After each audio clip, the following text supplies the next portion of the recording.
Doctor, buenas sí tardes. se ¿Se escucha? escucha. Hola, buenas tardes. Ya. Bien, vamos a entonces terminar la última parte de electrolitos. Ya, y luego vamos a continuar con el tema del seminario. Bien, en lo que es trastornos del magnesio, ¿no? Como siempre, tenemos que hacer un repaso. No puedo grabar esto. A ver, siguiente, estás...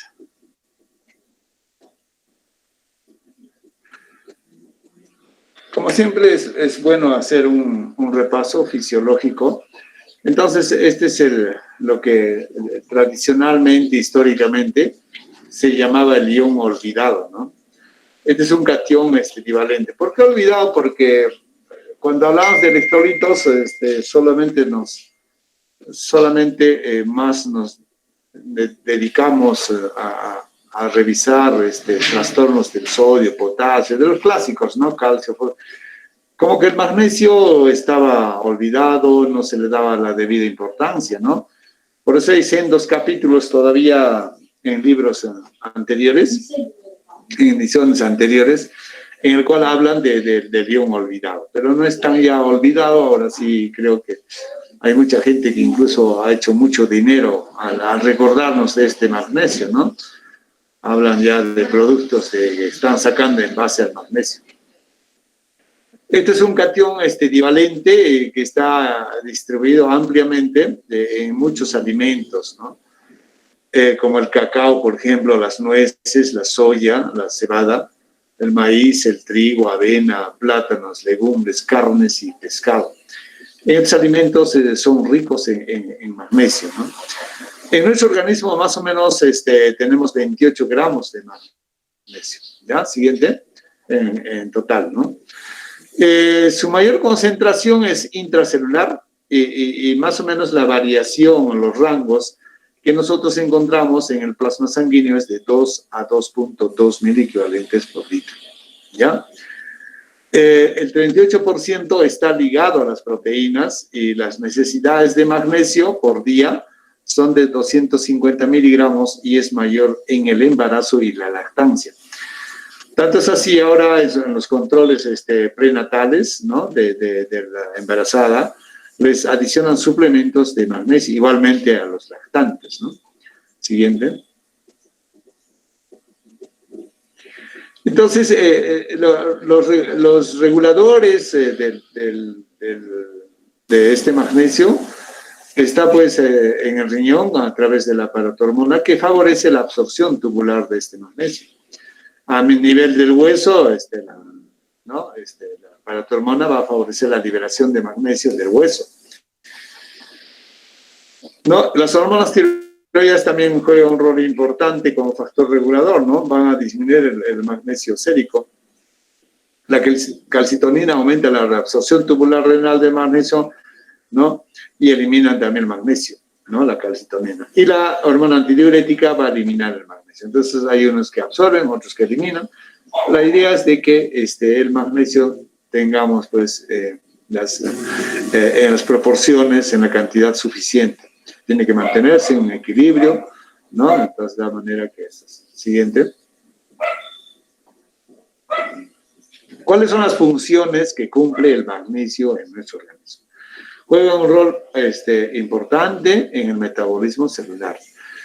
Hay en la activación de las ATPasas, sodio-potasio, fíjense, ¿no? En esta que tanto hablamos de esta enzima, ¿no? Que es muy importante, que juega un rol importante en el metabolismo del sodio y potasio, ¿no? Pero si no fuera el magnesio, tampoco se activarían estas enzimas, ¿no? Intercambiadores, vamos a decir, de la membrana celular. Va a participar en la síntesis de proteínas, en la fosforilación oxidativa de la glucosa, la activación de la adenosiclasa.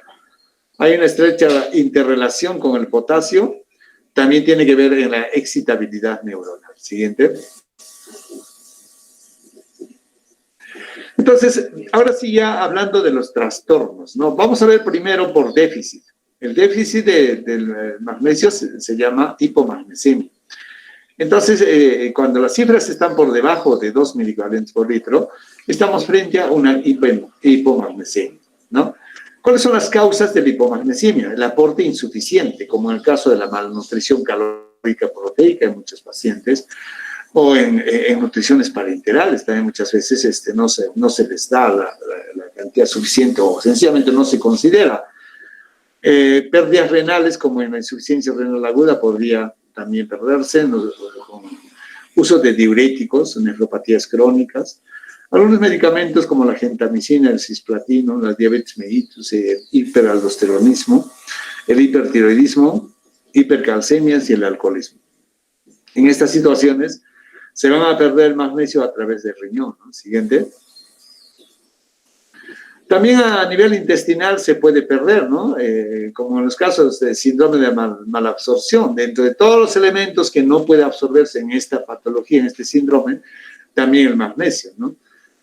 Cuando hay vómito, aspiraciones nasogástricas, fístulas, diarreas crónicas, también podríamos tener pérdidas de magnesio.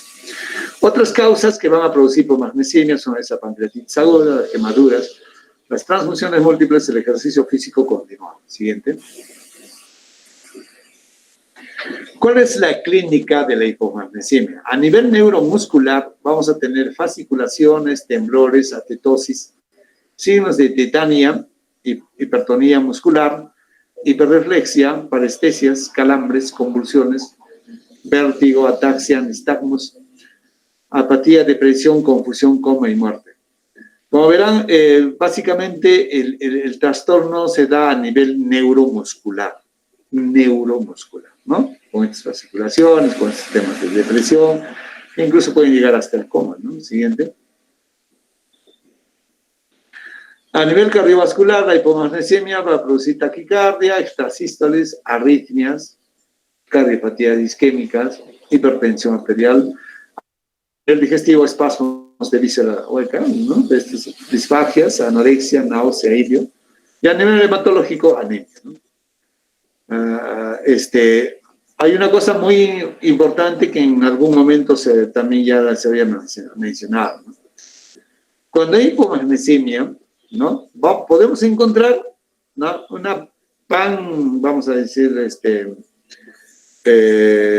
disminución de los otros elementos, como el calcio, por ejemplo, el fósforo, el potasio.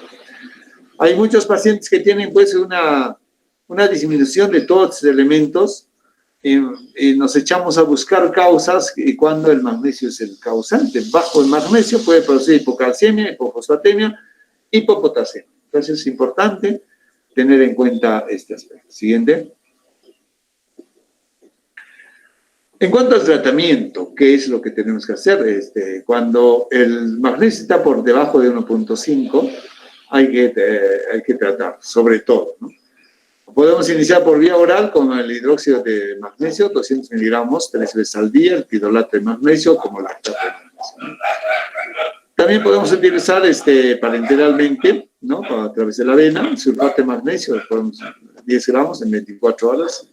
Puede ser en infusión, luego 6 gramos por día por 3 días, ¿no? Siguiente. En cuanto a la hipermagnesemia, el lado opuesto. ¿Cuándo se dice que hay hipermagnesemia? Cuando las cifras están por encima de 2.2. No se olviden que los rangos son muy cortitos, ¿no? De 2 a 2.2. Las manifestaciones clínicas se presentan cuando el magnesio es más de 4, como casi todos los elementos que hemos estado mencionando. No siempre a partir de 2.2, 2.3 ya se va a manifestar. En este caso, por ejemplo, a partir de 4, cuando es disminución, hemos dicho, debajo de 1.7, ¿no? Ahora, la hipermagnesemia no se presenta si existe una buena función renal o que la cantidad de magnesio supere el umbral de eliminación renal. Eso es importante considerar. Siguiente. ¿Cuáles son las causas? Trastornos de excreción como la insuficiencia renal aguda, crónica, aportes excesivos como las dosis elevadas de antiácidos. No sabían que hay muchos antiácidos que están justamente hechos en base al magnesio, ¿no? El abuso de laxantes, por ejemplo, que también está en base al magnesio. ¿no? Otras que tenemos el hipertiroidismo, insuficiencia suprarrenal e infecciones crónicas. Siguiente. ¿Cuál es la clínica? ¿Qué es lo que espero encontrar cuando el magnesio está elevado? A nivel cardiovascular vamos a encontrar aumento de la conductividad, disminución de la contractibilidad, alteraciones en el EKG, un PR aumentado, el QRS ensanchado, el QT alargado, como me haría recordar, por ejemplo, una hipercalemia, ¿no? Puede haber una hipotensión refractaria al tratamiento. Siguiente. A nivel neurológico y neuromuscular puede haber bloqueos sinápticos, somnolencia, letargia, disartria, ataxia, coma. A nivel hematológico, diátesis hemorrágica, coagulopatía urémica. A nivel digestivo, inhibición del transporte de agua y sodio. A nivel intestinal, disminución de la peristalsis, náusea y vómito. Siguiente. ¿Cómo tratamos una hipermagnesiemia? Gluconato de calcio al 10%, 10 mililitros 3 veces al día. O podemos hacer hemodiálisis de urgencia. Hay que tener mucho cuidado. En los pacientes que tienen insuficiencia renal, usualmente el magnesio más bien está en incremento, ¿no? Bueno, obviamente va a depender de la causa que está produciendo la insuficiencia renal. Cuando son tubulopatías, túbulo intersticial, bueno, incluso podría disminuir más bien, ¿no? Pero en la generalidad se caracteriza porque hay un aumento del magnesio. Por eso hay que tener mucho cuidado, ¿no?, con estos productos que tienen base de magnesio, ¿no? Por eso que en esta propaganda que nuestro colega Albel hace tanto alarde del magnesol, lo único que en sus propagandas del producto dicen tener cuidado cuando hay insuficiencia renal, ¿no? Entonces podemos crear una hipermagnesiemia. Entonces con esto hemos acabado todo lo que es trastornos electrolíticos y vamos a pasar ahora a el seminario que correspondería. Bueno, esta parte lo estamos haciendo en forma de seminario, ¿no? Trastornos del equilibrio ácido-básico. De esta manera, entonces, vamos a pedir al grupo que tenga bien hacer la presentación. Y para esto, había cuenta de que este es un tema muy importante, troncal en nuestro curso. Es el único de todos los temas troncales en el cual hacemos en forma de seminario con participación de ustedes. Había cuenta de que este es un trastorno muy importante que todos debemos dominar. Y por lo consiguiente significa entonces que todos seguramente han revisado, han preparado, han estudiado este capítulo muy importante de la nefrología, ¿no? Muy bien, entonces, a ver, el grupo ya pueden hacer la presentación.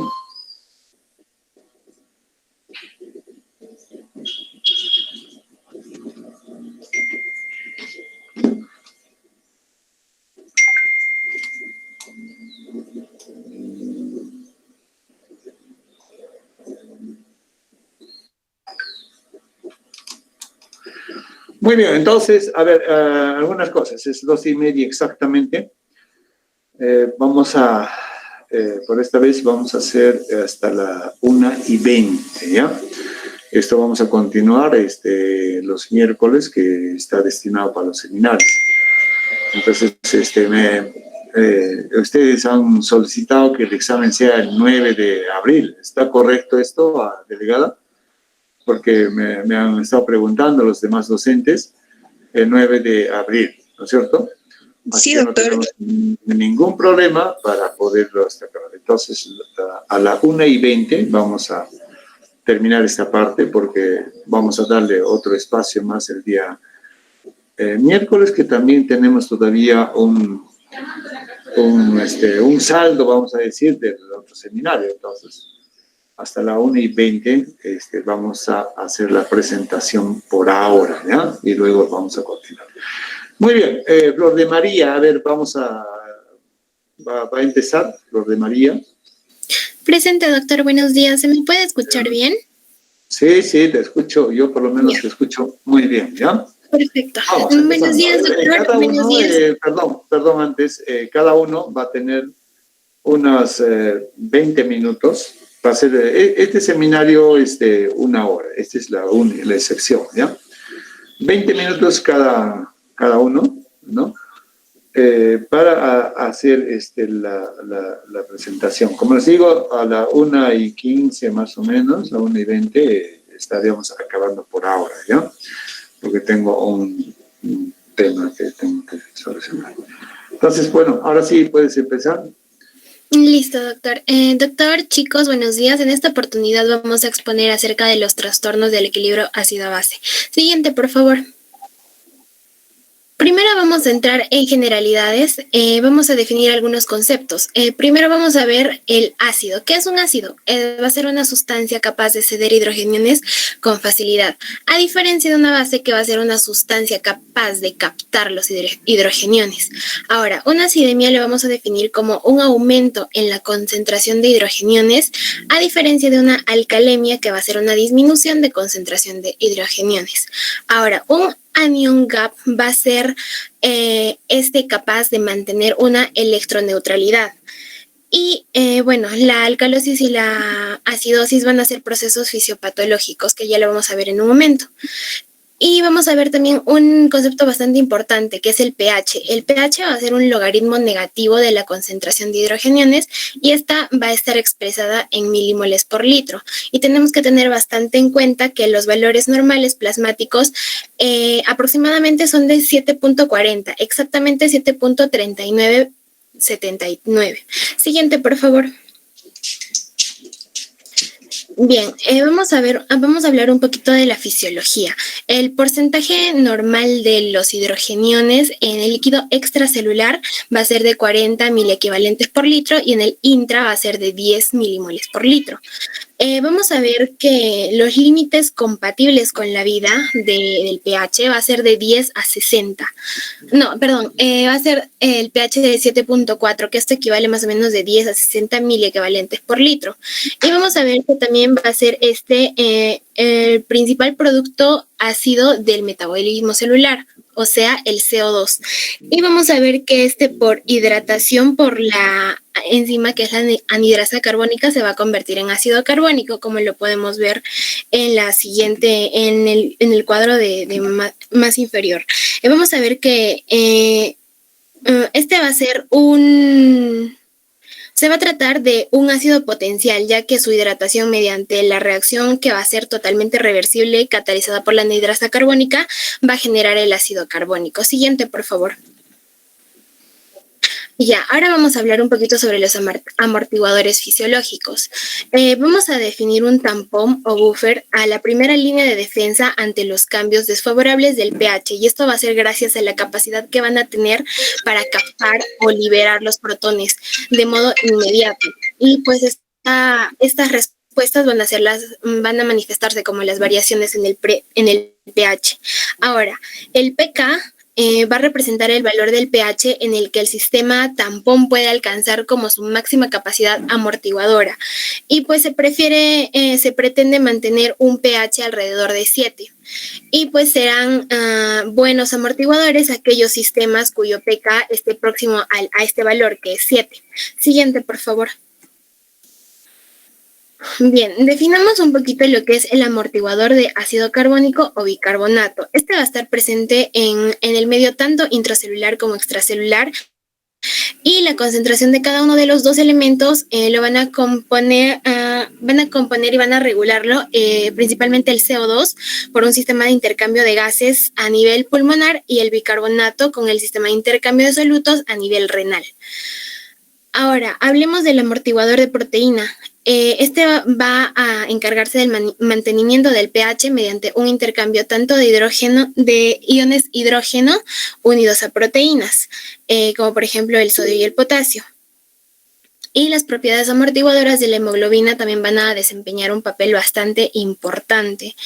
Ya que esta va a ser importante en el sentido de que va a ser el transporte sanguíneo del CO2 tisular y su eliminación pulmonar. Ahora, un amortiguador fosfato, principalmente va a tener su acción a nivel intracelular, y vamos a tener una concentración, va a existir una mayor concentración de fosfatos, y el pH próximo con su pK va a ser 6.8. Ahora, una amortiguación ósea viene a ser la carga ácida captada por los hidrogeniones en exceso o liberando carbonato a la sangre por disolución del hueso mineral. Por eso se le llama amortiguación ósea, porque viene de la disolución del hueso mineral. Ahora vamos a ver que este va a tener un papel importante en la amortiguación cuando va a suceder casos de, por ejemplo, acidosis crónica, como es el caso de una insuficiencia renal crónica. Siguiente, por favor. Bien, vamos a hablar un poquito acerca del modelo de Henderson-Hasselbalch, donde vamos a poder evidenciar una ecuación como punto importante. Y lo primero que tenemos que tener en cuenta es que se nos va a proporcionar información sobre el control fisiológico y la composición de ácidos y bases. Y esta ecuación nos va a definir los determinantes del pH y del estado ácido-base en el plasma. Este modelo va a postular que la velocidad de una reacción va a ser proporcional al producto de la concentración. O sea que el estado ácido-base va a mantener una ósmosis. Y pues vamos a decir sus palabras literales. La ley de acción de masas que postula la velocidad de una reacción es proporcional al producto de su concentración. Siguiente, por favor. Bien, vamos a tener en cada uno de estos desequilibrios mecanismos compensadores. El primero que vamos a tocar va a ser el sistema respiratorio. ¿Qué va a ser el sistema respiratorio? Este va a tanto eliminar o retener CO2 a través de la ventilación alveolar. Este va a ser un mecanismo que se va a alcanzar tanto hiperventilando como hipoventilando. Y pues esta respuesta va a ser consecuente al censo que va a haber en los quimiorreceptores. Ahora, el sistema renal lo que va a hacer es que por medio del túbulo proximal va a aumentar o disminuir la secreción de hidrogeniones y también va a reabsorber o filtrar el bicarbonato. Siguiente, por favor. Bien, para el modelo de Stewart o el modelo SID, vamos a tener que para el control de la concentración de hidrogeniones van a ser representados por los fosfatos, las proteínas séricas y en especial la albúmina. Y estos van a actuar como ácidos débiles en el plasma. Vamos a ver también que para diferenciar la sumatoria entre las concentraciones en cationes fuertes, vamos a necesitar también la concentración de todos los aniones fuertes. El PCO2 va a actuar como una regulación en el gas alveolar y pues el estado ácido-base va a mantener su ósmosis. Como lo dije anteriormente, la ley de acción de masas postula que la velocidad de una reacción es proporcional a su concentración. Siguiente, por favor. Ahora vamos a ver cómo vamos a medir dichos estados de desequilibrio. Primero vamos a analizar los gases arteriales. Esto nos va a permitir obtener la información acerca del sistema tanto respiratorio y el sistema ácido-base, donde vamos a medir tanto el pH, el PCO2, la presión arterial de oxígeno, la presión arterial de dióxido de carbono y la saturación de oxígeno. También vamos a, como le dije, nos va a brindar información básica acerca de los electrolitos séricos, el lactato, la glucosa, entre otros. Sus usos principalmente va a ser al manejo terapéutico, tanto farmacológico como no farmacológico para los desórdenes que vamos a ver a continuación. Y pues vamos a identificar con esto información sobre la gravedad o la evolución para los pacientes que van a tener estas anormalidades tanto en el equilibrio, en el intercambio gaseoso. Además, vamos a poder identificar estados como la hipoxemia y la hipercapnia y pues vamos a poder hacer un control adecuado del equilibrio ácido-base. Siguiente, por favor. Ahora, dentro de las indicaciones para los análisis para el AGA, que es análisis de gases arteriales, vamos a tener primero la medición de oxigenación o del estado ventilatorio, las sospechas de alteraciones en el equilibrio, la respuesta a la oxigenoterapia, monitorizar la progresión y la gravedad de las enfermedades respiratorias y en el preoperatorio de resección pulmonar. Siguiente, por favor. Dentro de las indicaciones urgentes, pues vamos a pedirlo para los pacientes que van a tener parada cardiorrespiratoria, coma, broncoespasmo con signos de insuficiencia respiratoria, el EPOC reagudizado, el tromboembolismo pulmonar, entre otros. Siguiente, por favor.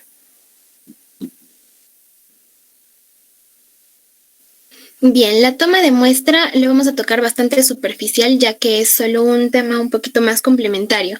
5 instrucciones principales. 1. El paciente debe de evitar hacer ejercicio intenso antes de este procedimiento, debe de evitar fumar como segunda instrucción. Como tercera, vamos a ver que este tiene que estar en ayuno. Como cuarta recomendación, suspender una medicación base. Y bueno, como quinto, el paciente debe de estar hemodinámicamente estable. Para su ejecución, pues vamos a utilizar una muestra sanguínea de la arteria femoral, humeral o pedia. Pero pues la más común va a ser la arteria radial y bueno, vamos a colocar en la extremidad el dorso en flexión y en un ángulo de 45 grados. Pues vamos a realizar la maniobra de Allen para conocer las arterias, para ver si están permeables las arterias, la arteria radial en especial. Y pues tras confirmar la presencia adecuada de la circulación, vamos a proceder a que el paciente esté suspendido al menos 20 minutos previo antes de tomar la muestra y pues retirar el oxígeno mediante una punción y bueno, esto ya el personal encargado lo va a hacer y pues es importante tomar en cuenta que las jerinas deben de estar heparinizadas. Siguiente, por favor. Bien, para el proceso de interpretación es importante tomar en cuenta la oxigenación, la ventilación y el equilibrio ácido-base. Para la oxigenación vamos a tener en cuenta la saturación de oxígeno, que usualmente a nivel del mar es del 94 al 97. La presión arterial de oxígeno, que nos va a hacer una medición directa del oxígeno en sangre, que cuando esta está representada el 5% de oxígeno que hay en la sangre y cuando está por debajo de 60 milímetros de mercurio o 80 a nivel del mar va a ser una indicación de que el paciente necesita un apoyo para mejorar la oxigenación. Ahora tenemos que tener en cuenta el índice de Kirby, que va a ser la relación entre la presión arterial de oxígeno y la FiO2, que nos va a mostrar la relación que va a existir entre la eficiencia del pulmón para oxigenar la sangre. Y una alteración de esta pues nos va a significar una alteración del intercambio gaseoso y también una falla ventilatoria. Y esta se va a considerar a nivel del mar normal en un valor de 300. Ahora, una presión arterial de dióxido de carbono, el dióxido de carbono sabemos que es un producto del metabolismo celular en la mitocondria y nos va a mostrar el estado de ventilación alveolar en relación al espacio muerto. Y pues va a reflejar también la concentración del dióxido de carbono en los tejidos. Ahora, dentro del equilibrio ácido-base vamos a tener en cuenta el bicarbonato, el pH, la base exceso y la brecha aniónica. El bicarbonato, que va a ser el reflejo del estado metabólico de los gases arteriales, el pH, que como ya lo dijimos va a ser el potencial de hidrógeno, que usualmente va a estar de 7.35 a 7.45, y pues vamos a ver, siguiente por favor. Bueno, los valores normales, que creo que eso lo podemos pasar por el momento para que no se nos vaya el tiempo. Siguiente, por favor. Y bueno, los hallazgos laboratoriales en las alteraciones primarias. Esto va a ser bastante importante, ya que vamos a tener como punto principal, 1, el pH y 2, el bicarbonato, porque lo siguiente va a ser cambios compensadores. En la acidosis metabólica vamos a tener un pH disminuido, una PCO2 normal o disminuida, un bicarbonato disminuido y un exceso de bases disminuido. En una acidosis respiratoria vamos a tener un pH disminuido con una presión de bicarbonato aumentada, el bicarbonato normal o aumentado y exceso de bases normal o aumentado. Una alcalosis metabólica, en una alcalosis metabólica vamos a encontrar el pH aumentado, la PCO2 normal o aumentada, el bicarbonato aumentado y un exceso de bases también aumentado. En la alcalosis respiratoria vamos a tener un pH aumentado, una PCO2 disminuida y un bicarbonato normal o bajo, igual que el exceso de bases. Siguiente, por favor.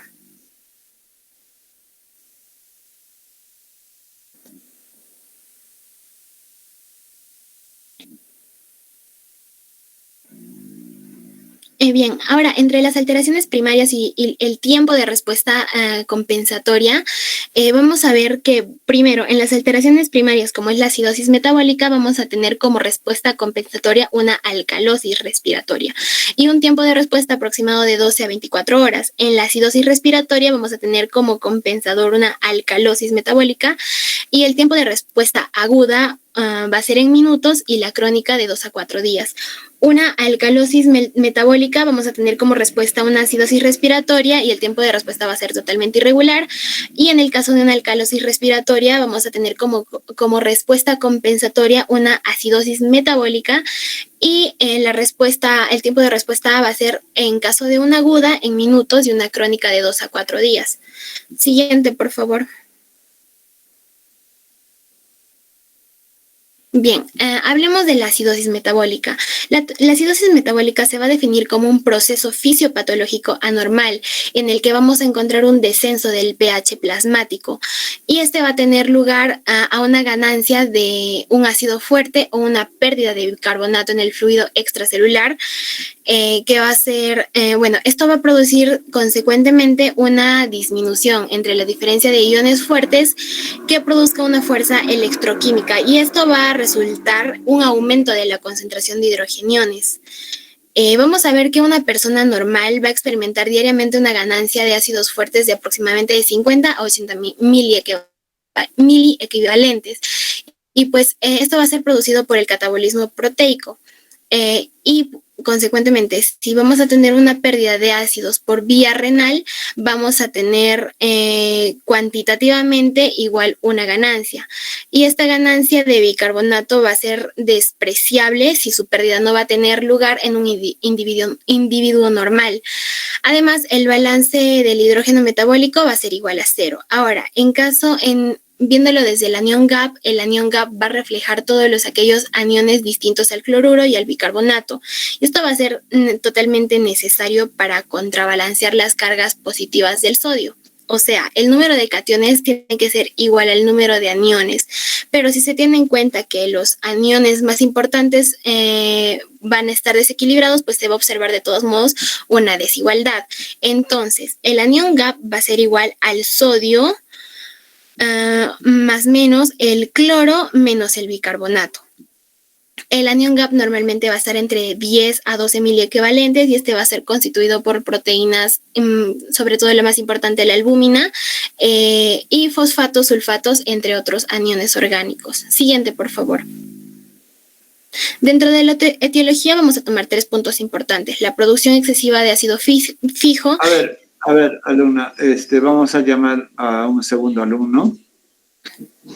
A ver, dame del 1 al 10 son ustedes, ¿no? Un número de... 10, doctor. El 10, el último alumno de la lista que ustedes han presentado, ¿quién es? Ahí en la tapa del trabajo monográfico. ¿Ya? Ahí está Yaber, ¿no? Vamos, Yaber, a ver, continúa. Tienes hasta la 1:15. No. 1:10. 20 minutos. Ya, doctor. Siguiendo con la exposición, vamos a... ¿Me escuchas bien? ¿Aló? ¿Me escucha? Sí se escucha, vale. Ya. Siguiendo con la exposición, vamos a tener la etiología. Se va a agrupar en 3 grandes grupos.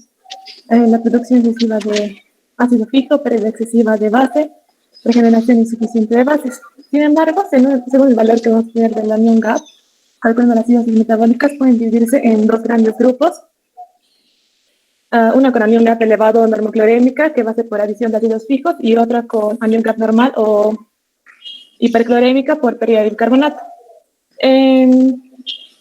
La acidosis metabólica con anión GAP elevado, la normoclorémica, va a ser un trastorno en que la acidemia va a ser causada por el incremento de la producción endógena de ácidos orgánicos, como por ejemplo puede ocurrir en la acidosis láctica o en la cetoacidosis diabética. También por indigestión de tóxicos y también después de la administración de penicilinas en grandes dosis.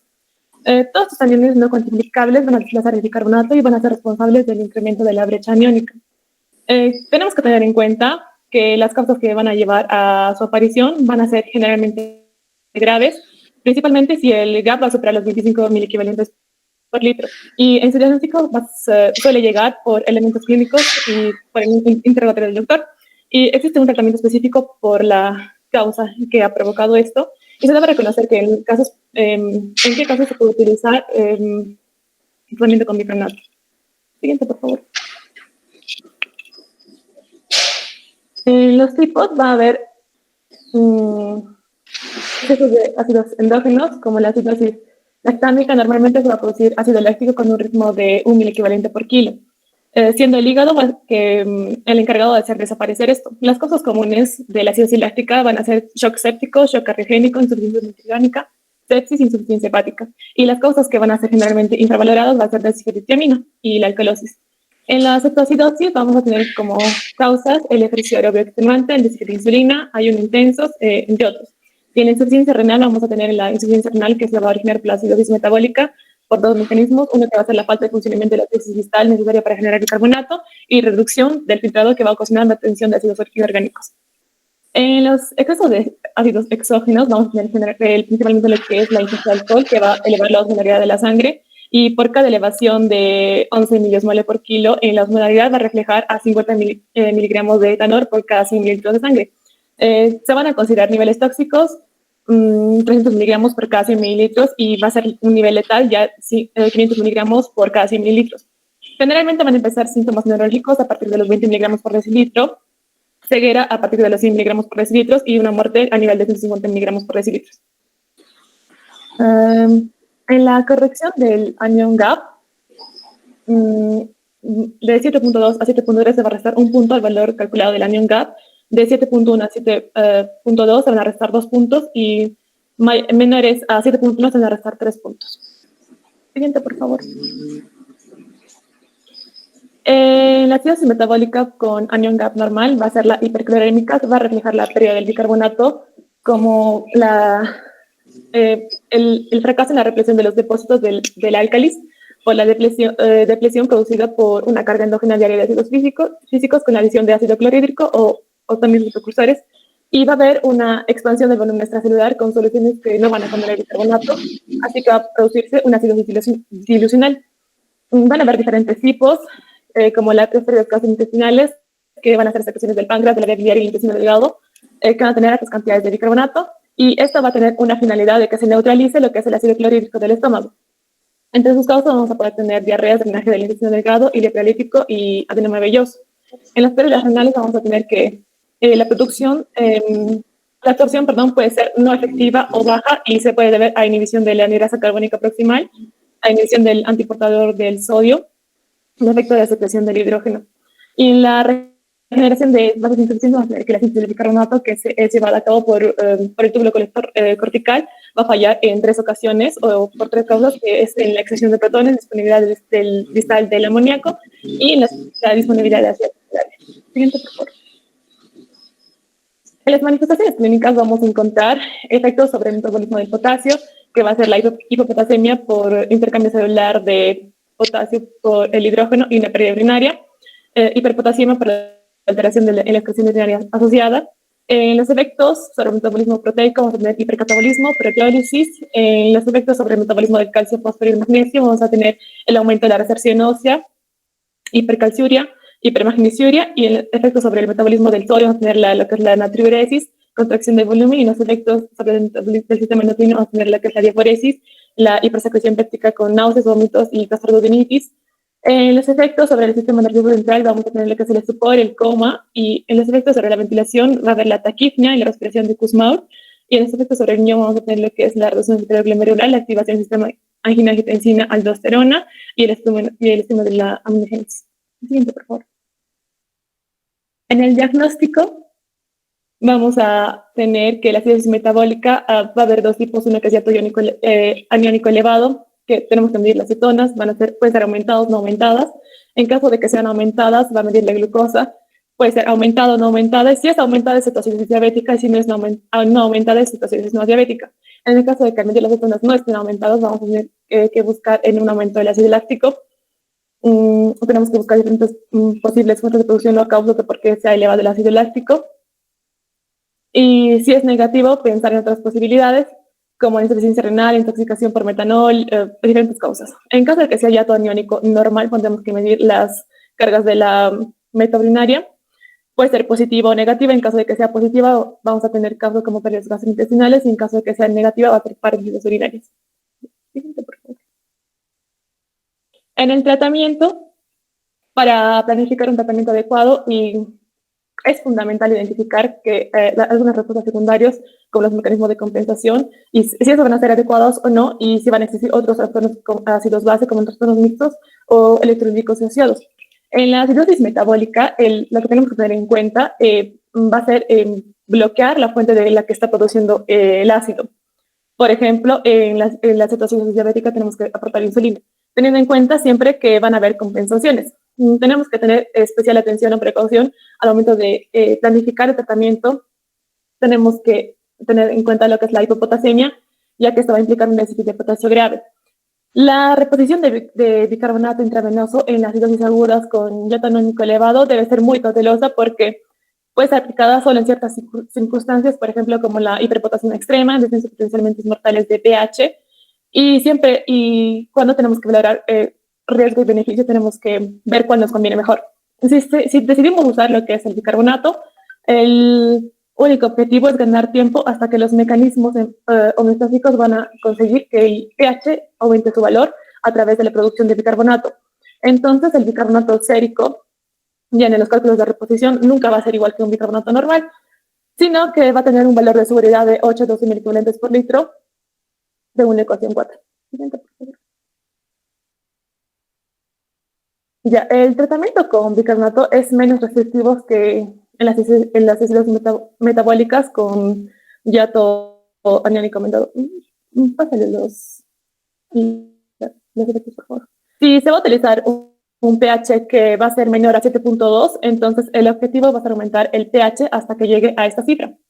En la tabla 5 se van a resumir los tratamientos los principales, que van a ser los primarios, y los auxiliares, que van a ser los secundarios, en algunos casos representativos de acidosis metabólica hiperclorémica. Si vamos a decidir utilizar terapia alcalinizante, entonces el bicarbonato sódico va a ser el agente de elección, o el que tenemos que usar. La pauta, por así decir, que con el tratamiento de bicarbonato es lo que se refleja en la ecuación 4.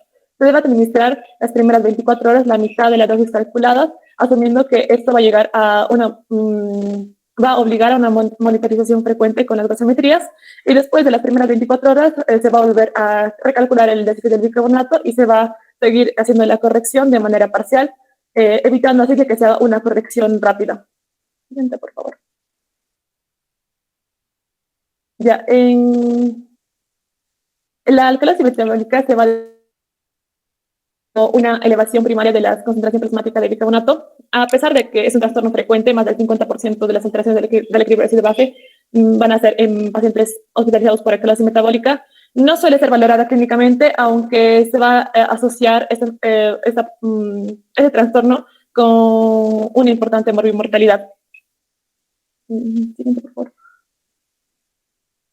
Ya, todas las alcalosis metabólicas se van a generar por exceso de aporte o bien por pérdida de hidrogeniones.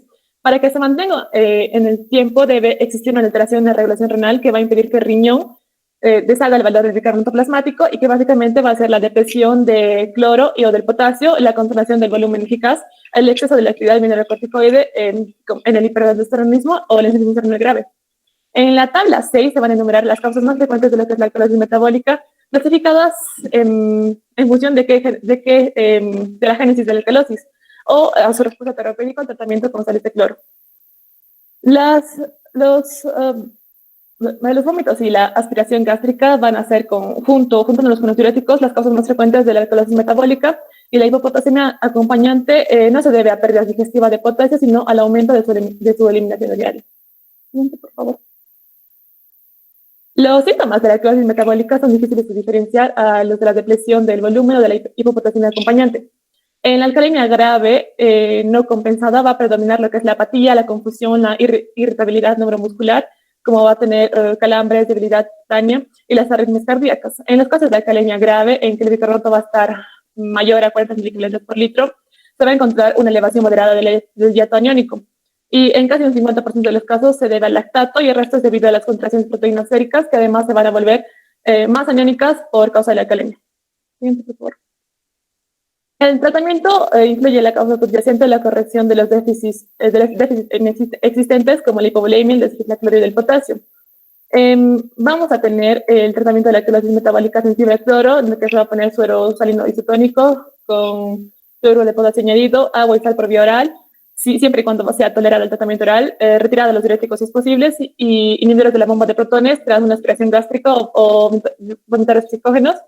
Y en los residentes al cloro vamos a ver lo que es la terapia etiológica según cada alteración, espironolactono o amilorida, potasio y inhibidores de la enzima de conversión de la angiotensina en algunos casos. Siguiente, por favor. En alcalosis extremas en que un pH sea mayor a 7.7 o una hiperventilación significativa con un PCO2 mayor a 60, el cloruro, este clorhídrico 150 milimoles, equivalentes de ácido clorhídrico por cada litro de agua destilada o suero hialino, que se va a tener que infundir por un catéter central. Se tiene que corregir al 50% el exceso del bicarbonato en las primeras 12 horas. Clorhidrato de helicino-arginina y una hemodiálisis con una baja concentración de bicarbonato, siempre y cuando tenga una insuficiencia renal avanzada.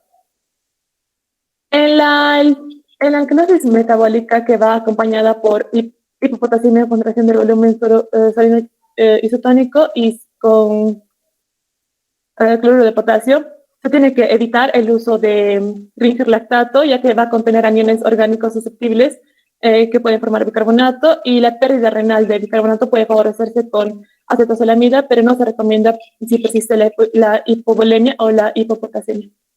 Siguiente, por favor.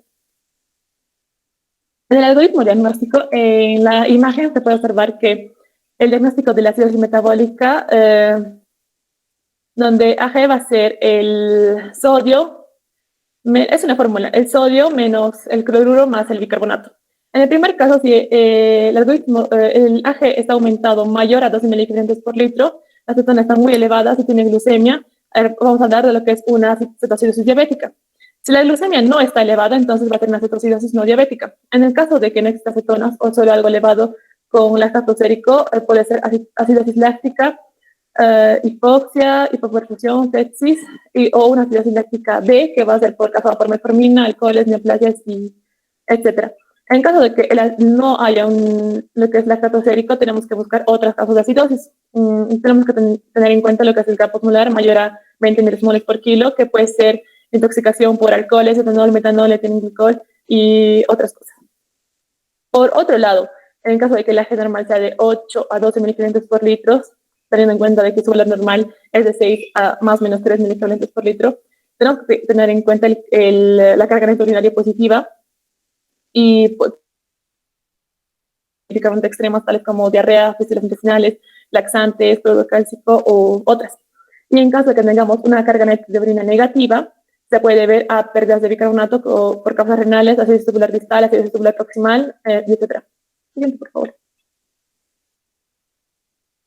En caso de que tengamos un diagnóstico de acidosis metabólica, tenemos que comprobar la función renal con insuficiencia renal. Tenemos que tener en cuenta, con insuficiencia renal tenemos que tener en cuenta el filtrado glomerular que sea menor a 25 mililitros por minuto, y se puede deber a una administración de bicarbonato, síndrome de leche y alcalinos, vómitos. Y en caso de que sea sin una insuficiencia renal, tenemos que tener en cuenta que el filtrado glomerular tiene que ser mayor a 25 mililitros por minuto. Se puede deber a cloro urinario, a vómitos, aspiración, asa gástrica o fármacos diuréticos. Cuando sea sin HTA, tenemos que preguntarnos, ¿el cloro urinario persistentemente bajo? Si es sí, entonces puede ser un síndrome de Vater, síndrome de Gittelman o una depresión de magnesio. Y en caso de que es no, entonces puede ser un uso reciente de diuréticos. En caso de que sea con HTA y la renina esté elevada, la aldosterona esté elevada, entonces tenemos una estenosis arterial renal, puede ser por una HTA maligna, tumores productores de renina. En caso de que la renina esté baja y la aldosterona esté elevada, entonces vamos a tener lo que es un hiperaldosteronismo primario, y en caso de que ambos estén bajos, puede ser un síndrome de Cushing, síndrome de Liddle y corticoides exógenos. Siguiente, por favor. En la acidosis respiratoria se va a considerar una acidosis respiratoria cuando ocurre una reducción del pH sanguíneo secundaria a una retención primaria de CO2, que esto va a implicar una alteración de ventilación alveolar siempre. En su fisiopatología vamos a tener en cuenta que ante una acidosis respiratoria se va a desencadenar dos respuestas secundarias. Una que va a ser el taponamiento. A ver, un ratito. Vamos a darle al tercer alumno en todo caso, porque me parece que están ya terminando, ¿no es cierto? Entonces, un voluntario o el grupo que he escogido, a ver, al tercer alumno. Yo, doctor Pineda. Ya, solamente el preámbulo, porque hasta la 1:15 tienes 8 minutos para hacer un preámbulo de esto, para continuar la siguiente, ¿ya? ¿Ya? ¿Continúa? Ya, doctor, está bien. Vamos a ver que ante una acidosis respiratoria se van a desencadenar dos respuestas importantes secundarias a esta misma. Vamos a ver primero el taponamiento intracelular, que va a constituir la única protección frente a la hipercapnia aguda, ya que el bicarbonato no puede tamponer el ácido carbónico, y se va a aumentar la presión de dióxido de carbono en 10 a 15 minutos. Y la respuesta renal, que va a ser de relevancia a una hipercapnia crónica, ya que tarda de 3 a 4 días la regulación y va a consistir en el incremento de la excreción urinaria del amonio, una acidez titubeable, pues, ¿no? Y la pérdida de cloro, con el consiguiente aumento de la reabsorción del bicarbonato en los túbulos, que va a aumentar de 3 a 4 milequivalentes por litro. Cada 10 miligramos de mercurio va a aumentar la presión del dióxido de carbono. Vamos a ver que en la clasificación vamos a tener a la acidosis respiratoria aguda y una acidosis respiratoria crónica. La acidosis respiratoria aguda es menor a las 24 horas y hay una elevación compensatoria inmediata, o sea, que debido a los cambios de amortiguación celular, el carbonato, por lo que va a aumentar un equivalente a un milimol por cada 10 miligramos de mercurio, el pK va a incrementar la presión de dióxido de carbono. Y la acidosis respiratoria crónica, que es mayor a las 24 horas, y la adaptación renal aumenta el bicarbonato en 4 milequivalentes por litro milimoles para un incremento de 10 miligramos de mercurio con un KPA en la PaC2, en la presión de bicarbonato. Siguiente. En las etiologías, en las causas, vamos a ver que las alteraciones de la ventilación pulmonar, vamos a tener una obstrucción en la vía aérea, el síndrome de apnea del sueño, enfermedad pulmonar obstructiva crónica, los edemas pulmonares. Cuando hay alteración de la pared torácica o en los músculos respiratorios, vamos a tener enfermedades nerviosas, musculares, enfermedades de caja torácica principalmente, enfermedades de los centros respiratorios, como una depresión metabólica en los centros respiratorios, como también una enfermedad estructural de los centros respiratorios. Siguiente. En estas manifestaciones clínicas vamos a ver que se asocian principalmente a la hipercapnia que va a presentar el paciente y se va a presentar de forma aguda. Vamos a tener ansiedad, disnea, confusión, psicosis o alucinaciones que pueden progresar hasta un coma. Y si la hipercapnia es de forma crónica, ya vamos viendo al paciente con alteraciones del sueño, o tal vez una pérdida de memoria, una somnolencia o cambios de personalidad. Siguiente.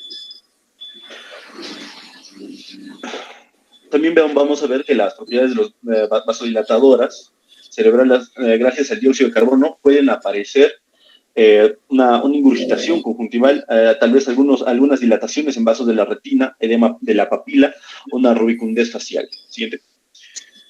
En caso del diagnóstico, se hará básicamente una gasometría arterial, ya que la gasometría arterial va a reflejar la función ventilatoria pulmonar y el diagnóstico diferencial va a ser útil en el gradiente alveolo arterial y cuando el oxígeno está aumentado y cuando la presión va a ser mayor a 15 a 20 miligramos de mercurio. En esta enfermedad pulmonar va a ser intrínseca y es normal que la hipoventilación vaya a ser de origen central o se deba a una alteración de la pared torácica o de los músculos inspiratorios, donde los valores van a ir de 5 a 10 milímetros de mercurio en menores de 30 años y de 15 a 20 en mayores de 30 años. En la alcalosis respiratoria, en el tratamiento vamos a ver que el abordaje terapéutico se va a basar en aumentar la ventilación alveolar eficaz, tratando la causa del caso y aumentar únicamente el aporte de oxígeno. Va a favorecer aún más la depresión del centro respiratorio, por lo que se debe ajustar a otras medidas específicas como una farmacoterapia broncodilatadora, por ejemplo, la ventilación mecánica no invasiva o en casos también invasiva, y siempre teniendo en cuenta que la corrección agresiva de la hipercapnia va a producir una alcalosis metabólica. ¿Sí? La alcalosis respiratoria es una alteración crónica causada por hiperventilación pulmonar que provoca hipocapnia, como vemos en el cuadro de la alcalosis respiratoria, que se le caracterizaba con un pH arterial mayor a 7.45 o un pH arterial de 7.41 a 7.45. Esto debido a una disminución de la presión parcial de dióxido de carbono con una respuesta secundaria o tal vez compensadora manifestada por una disminución variable de la concentración de bicarbonato, como podemos ver en el cuadro. Siguiente.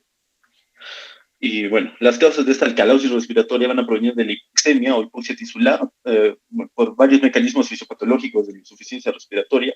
En este caso, pues podremos hablar de una estimulación directa en los centros respiratorios, por ejemplo, en los casos de ansiedad o en pacientes embarazados, o también por hipoxia ocasionada por una enfermedad pulmonar, como alguna edema pulmonar, una neumonía con embolia, o incluso asma, o también puede ser por estar en alturas muy elevadas, o secundario a fármacos, como el caso de salicilatos, la progesterona, nicotina.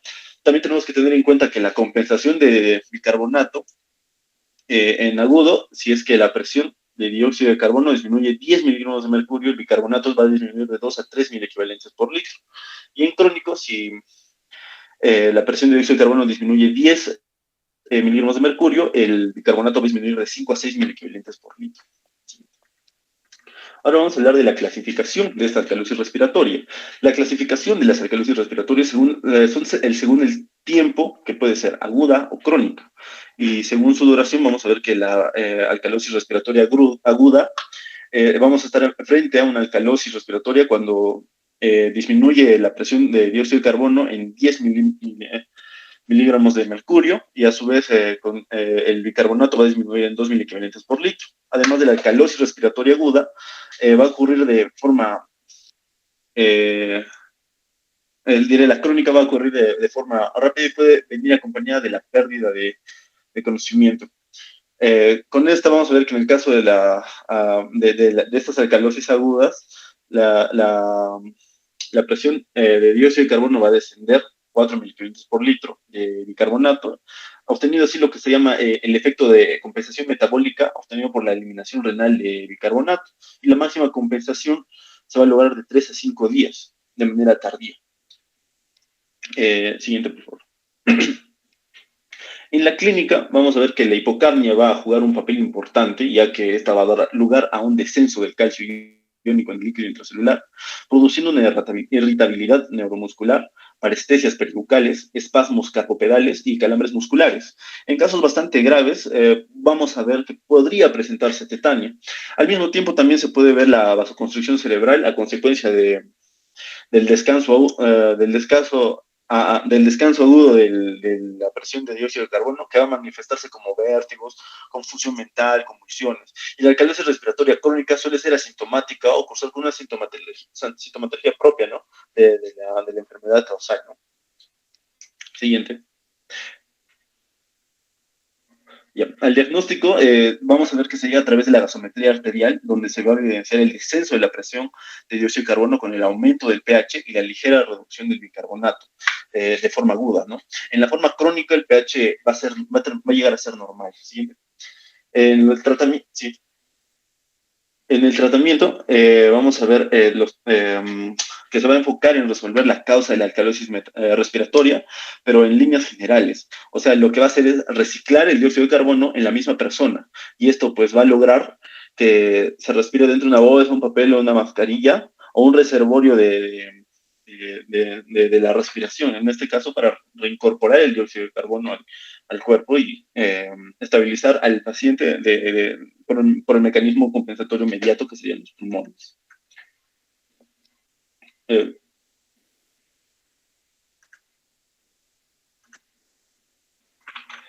Ya.